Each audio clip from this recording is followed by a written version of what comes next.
Hello everyone, welcome to the channel once again, and here is the another video that I'm covering today. ये है GIB के first chapter, GIB का जो first chapter है उससे related. This is a very common term as you can see here. Interest, जैसे कि हम जानते हैं, जो बैंकिंग है, जो बैंकिंग बिजनेस है, तो बैंकिंग का जो मेन सोर्स ऑफ इनकम है वो है interest. So it is very important for us to understand how to calculate, how to calculate interest, और interest होता कितने टाइप का है. We all know the basics, we all know about it, but as it is part of the course, so it is important for us to cover this as well. So without further ado, let's start learning. जैसा कि हम जानते हैं, we know that the main business, ये means the main business of the bank are lending and deposits. हम जनता से पैसे लेते हैं एज अ डिपॉजिट्स. जिनके पास सरप्लस है, this is how it works. जिनके पास सरप्लस है वो बैंक में आके पैसा जमा करते हैं, और जिनको नीड है उनको बैंक पैसे लैंड करता है based on the guidelines, based on the criteria decided by the management and RBI है. तो ये है मेन काम बैंक का, receiving the deposits and lending loan to the general public. So क्या होता है कि चाहे डिपॉजिट्स का केस हो, चाहे लैंडिंग का केस हो, बैंक क्या करता है कि इंटरेस्ट चार्ज करता है ऑन लैंडिंग और पे करता है on deposit. So basically it is interest that is main factor here. जैसे कि मैंने कहा, जैसा आप जो भी डिपॉजिट्स होता है, दिस इज़ वेरी बेसिक. आप जो जितना भी डिपॉजिट बैंक में आता है उसके ऊपर इंटरेस्ट पे करते हैं, और जितना भी आप लैंडिंग करते हैं, जितने भी लोन्स एडवांसेस देते हैं, उसके ऊपर आप इंटरेस्ट चार्ज करते हैं. Total deposit except current account. Current account में कोई इंटरेस्ट पे नहीं करता बैंक. अपार्ट फ्रॉम दैट, जितने भी डिपॉजिट्स होते हैं उनके ऊपर बैंक एक पर्टिकुलर रेट्स जो डिसाइड होता है according to the different different products, वो पे करता है. और सेम विद द लोन्स, जो डिफरेंट डिफरेंट स्कीम्स होती हैं उसके हिसाब से डिफरेंट डिफरेंट इंटरेस्ट रेट्स होते हैं, और उसके हिसाब से जो इंटरेस्ट बैंक चार्ज करता है. एंड अब यहाँ पे बात आती है कि इंटरेस्ट कब पे होता है, चाहे बात हो डिपॉजिट्स की या चाहे बात हो लोन्स की. In both the cases, there are different schemes. In some schemes, the bank pay interest on a regular intervals, and in some schemes, the bank pay interval at the time of maturity. Yeah, आप कोई भी example के लिए deposit है, कुछ deposits में आपको monthly basis पे इंटरेस्ट मिलता है, मंथली बेसिस पे इंटरेस्ट क्रेडिट होता है. एंड इन सम केसेस जो टोटल इंटरेस्ट होता है वो मैच्योरिटी पीरियड में आपका क्रेडिट होता है. Same goes with the loans.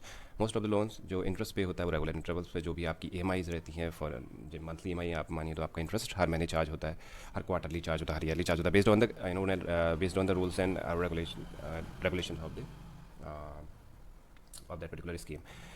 And कुछ ऐसे लोन भी होते हैं, फॉर एग्जांपल VSL, जो हम किसी बैंक की ओन सिक्योरिटी डिपॉजिट्स पे जो लोन देते हैं, उस पर बेसिकली जो इंटरेस्ट चार्ज होता है वो at the end of the loan होता है. सो हमने ये देखा कि जो इंटरेस्ट होता है वो दो टाइप से उसका पेबल, या फिर जो इंटरेस्ट रिसीव जो बैंक करता है वो दो टाइप से कर सकता है. एक रेगुलर इंटरवल पे, और दूसरा at the end of the period, वो चाहे कि ये डिपॉजिट्स का मैच्योरिटी पीरियड हो या लोन का एंड पीरियड हो. सो चलिए, let's move to the next slide then. अब हम देखेंगे टाइप ऑफ इंटरेस्ट. हमें पता है दो टाइप के जो होते हैं इंटरेस्ट होते हैं, एक होता है सिंपल इंटरेस्ट और दूसरा होता है compound interest. Simple interest very easy, हम देखेंगे both the term one by one. So this is simple interest. Alright, very easy formula here, P into R into T. Simple interest जिसको हमने I से denote करते हैं, P into R into T. This is the main formula here. So let me do this. Yes, so P into R into T. P यहाँ पे है principal value, R है interest rate, T है time. ठीक है, principal value जो आप initial investment होता है वो होता है principal value. Interest rate bank decide करता है. T is the time period, कि जितने टाइम के लिए आपका इंटरेस्ट, जितने टाइम के लिए आपका लोन जो है दिया जाता है. सो एक एग्जांपल लेते हैं. कॉस्ट ऑफ कंप्यूटर दिया हुआ है 1500 रुपये. ठीक है, और जो इंटरेस्ट रेट है वो सिंपल इंटरेस्ट है 12% पर एनम. टाइम पीरियड दिया है 2 साल. अब हमें पता करना है कि 2 साल के एंड पे टोटल कितना इंटरेस्ट पे होगा. यहाँ पे ध्यान रखिएगा कि सिंपल इंटरेस्ट कितना है ये नहीं पूछ रहा है, वो पूछ रहा है कि 2 साल जब एंड होगा तो कितना इंटरेस्ट, आप टोटल कितना अमाउंट होगा 2 साल के एंड पे.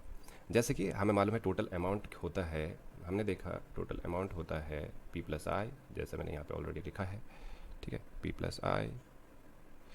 तो यहाँ पे आई जो है हमने लास्ट स्लाइड पे देखा था, आई इज इक्वल टू था P into R into T. So इसको हम लिख सकते हैं A is equal to P, जो प्रिंसिपल अमाउंट है, तो जो इंटरेस्ट आएगा इसको मैं ब्रैकेट पे डाल देता हूँ, P into R into T. ठीक है, इसको मैं आगे अगर सॉल्व करूँ तो इसको मैं लिख सकता हूँ P plus P R T. Again अगर मैं p कॉमन ले लूँ तो यहाँ पे आ जाएगा 1 plus R T.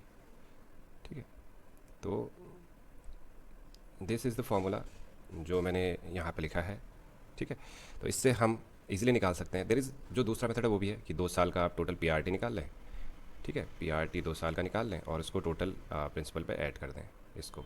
But time बचाने के लिए we can directly do that, A is equal to P bracket start 1 plus R T bracket close. So we will solve this question using this. Let's do it. A already दिया हुआ है कि आपका हमें निकालना है A। आपका P already दिया हुआ है 1500। ठीक है, P ऑलरेडी दिया हुआ है 1500, इंटरेस्ट रेट है 12%, टाइम दिया है 2। तो फिर सिंपली हम वैल्यूज़ पुट करते हैं 1500 1 प्लस इंटरेस्ट जो है, ठीक है, इंटरेस्ट दिया हुआ है 12%, मीन्स 12/100 और 0.12। ठीक है, 0.12। अब 2 साल के लिए है तो इंटू 2। तो इसको हम जब सॉल्व करेंगे 1500 इंटू 1.24 और हमारा आंसर आएगा 1860। सो ये जो अमाउंट है 2 साल के बाद ये अमाउंट पे करना होगा। दूसरा मेथड जैसे मैंने कहा कि आप सिंपली पी आर टी निकाल लें। ठीक है, I is equal to P R T, same चीज़ है।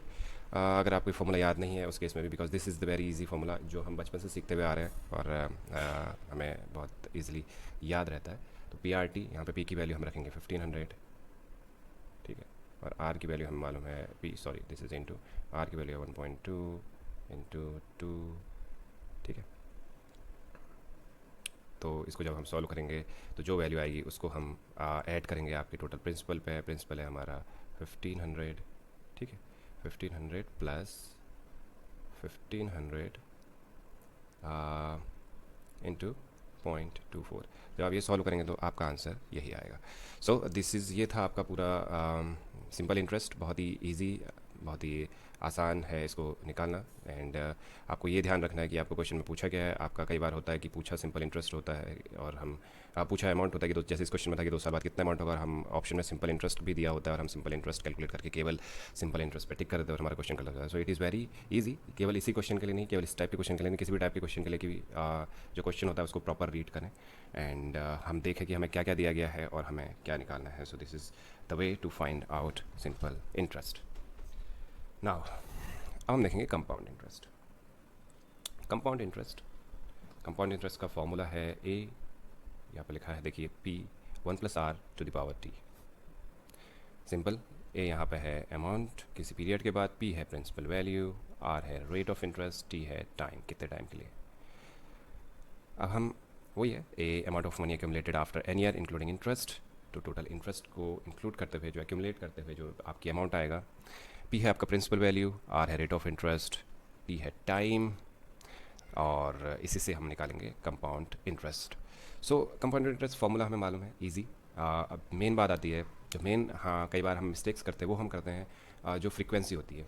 कंपाउंड इंटरेस्ट की फ्रीक्वेंसी क्या होती है वो हम देखेंगे। उसमें सिंपल सी चीज़ें है, सिंपल सा एक फार्मूला है, सिंपल सा वे ऑफ अंडरस्टैंडिंग है। अगर आप वो समझ जाएंगे तो ये मिस्टेक होती नहीं है। दरअसल this is a very easy concept, हम सभी जानते हैं, but there are chances of mistake specially in this particular segment जहाँ पे फ्रीक्वेंसी आपकी दी होती है और आप फ्रीक्वेंसी मिस करते हैं और जो क्वेश्चन आता है एग्जाम में वो उसको मालूम है कि यहाँ पे मिस्टेक हो सकती है। तो ऑप्शन में देर इज़ ऑलवेज एन जो एक ऑप्शन अवेलेबल होता है जो आप गलती करके जो आप निकालेंगे आंसर वो वहाँ पे मैच हो जाता है। कई बार इतने आसान से क्वेश्चंस पे भी हम गलती कर देते हैं। So let's learn it. So yearly के लिए सिंपल है, A is equal to P 1 plus R to the power T. अगर हम हाफ ईयरली देखें तो देखिए कि इसमें चेंजेस क्या आ रहे हैं। हाफ ईयरली के केस में आर जो है आर डिवाइडेड बाई 2 हो जा रहा है। Let's come to okay, just second, yes. तो हाफ ईयरली के केस में क्या हो रहा है, सिंपल सा है। आप पहले बेसिक फार्मूला देखिए जो मैंने यहाँ लिखा हुआ है। बेसिक फार्मूला इज दिस, ठीक है। बेसिक फार्मूला है जो एन दिया है, जो आपकी एन है वो आपकी फ्रीक्वेंसी है यहाँ पे, ठीक है। N is equal to frequency, F Q, N is equal to frequency. अब यहाँ पे दिया है कि आपका जो भी फ्रीक्वेंसी दी होगी, सिंपल अगर ईयरली होगा तो सिंपली 1 है, अगर हाफ ईयरली होगा तो एक साल में कितने हाफ ईयर होंगे, ठीक है, एक साल में कितने हाफ ईयर होंगे, ऑब्वियसली 2 हाफ ईयर होंगे। तो हमने क्या किया है, आर को 2 से डिवाइड किया है, टी को 2 से मल्टीप्लाई किया है। सिंपली जो हम देखेंगे कि एक साल में उसकी फ्रीक्वेंसी कितनी बार आती है, ठीक है, एक साल में 2 हाफ ईयर होते हैं, यानी कि 2 बार उसकी फ्रीक्वेंसी आती है। तो हम टाइम को 2 से मल्टीप्लाई कर देंगे, और जो आर है क्योंकि पूरे साल का दिया है, लेकिन हमें उसको एक पर्टिकुलर जो यूनिट टाइम यूनिट है यहाँ पे हाफ ईयरली है, तो उसमें निकालना है, तो ऑब्वियसली हम आर को 2 से डिवाइड करेंगे। ये है हाफ ईयरली का केस। क्वार्टरली के केस में हमें मालूम है एक साल में 4 क्वार्टर आते हैं, तो हमने वही किया 40 आर अपॉन 4। मंथली एक साल में 12 महीने आते हैं, तो आर डिवाइडेड बाई 12 और टी इंटू 12, ठीक है। तो सिंपल सा है फ्रीक्वेंसी समझने का तरीका। So I hope it is clear to you. Total you have to check it out कि एक साल में उसकी फ्रीक्वेंसी कितनी बार होगी। हाफ ईयरली है 2 बार फ्रीक्वेंसी होगी, क्वार्टरली है 4 बार 4 टाइम्स, एंड मंथली होगा तो 12 टाइम्स। और अगर इवन वीकली दिया है तो there we can assume 52 weeks, तो वहाँ पे आर डिवाइडेड बाई 12 में 52 हो जाएगा, और टाइम हो जाएगा 52 इंटू टी। ऑलराइट, उतने वीक्स, समझ में आया। So let's do okay, before moving further, यहाँ पे in case this is also important thing कि कई बार क्वेश्चन में ये आता है जब आपको टाइम नहीं दिया होता है, कोई टाइम पीरियड नहीं दिया होता, बस ये दिया है कि कंपाउंड इंटरेस्ट इस पर चार्ज होता है और कोई टाइम ड्यूरेशन नहीं है, ये चलता रहता है for infinity, there is no time limit. तो उस केस में हम ये फॉर्मूला यूज़ करते हैं P E to the power R T. यहाँ पे ई की वैल्यू आप ये पुट करेंगे और बाकी everything will be remain same. ये हमारा बेसिक फार्मूला, और for infinity this is the formula. Let's move further. Here is an exercise. Let P the principal value or the initial investment is 10,000. The initial value is 10,000 that we say principal. R is given 6% compounding annually. If nothing has given, we will assume if nothing has given, we will assume that it is compounding annually. But in this question, we will solve for each and every period. So time has given 1 year, and we will find out total amount using all the frequency. So जैसे कि यहाँ पे R 6% दिया है, तो annually 0.06 हो जाएगा। We know how to get it. So let's start. जब हम एनुअली की बात करते हैं, simple, this is very, just a second, simple है। आपको A is equal to P, जो हमारा 1 + R to the power T आता है, उसके हिसाब से हम फॉर्मूले में हम चीज़ें पुट करेंगे तो ईजी है। ये हमारा आंसर आ जाएगा 10,600। ध्यान रहेगा, let's come to that later. So ये ईयरली हमने देखा, सिंपली हमने जो फार्मूला है उसमें पुट किया। ईयरली के केस में सिंपल है, A is equal to P bracket start 1 + R bracket close to the power T to whole power to the T। तो आपका ये फार्मूले में पुट करेंगे तो आपकी ये वैल्यू आ जाएगी 10,600। सेकंड केस, हाफ ईयरली में क्या किया, जैसे हमने लास्ट स्लाइड पे already we have discuss that कि there are 2 half years in an whole year. तो वहाँ पे हम क्या करेंगे, यहाँ पे 2 फ्रीक्वेंसी है, एक साल में कितनी फ्रीक्वेंसी है, we have to check that. तो 2 हाफ ईयर आते हैं एक साल में, तो हम उस केस में करेंगे जो रेट ऑफ इंटरेस्ट है उसको हम हाफ करेंगे, क्योंकि जो रेट ऑफ इंटरेस्ट पूरे साल का दिया है, ठीक है, हाफ करेंगे। टोटल 2 बार लगेगा, हाफ 2 यूनिट है, तो पूरा अगर 10 है तो 2 बार लगाना, तो 5 and 5, तो उसको क्या करेंगे, हम हाफ करेंगे। टोटल आर को हम हाफ करेंगे, लेकिन टाइम को 2 करेंगे, क्योंकि 2 हाफ ईयर आते हैं एक साल में।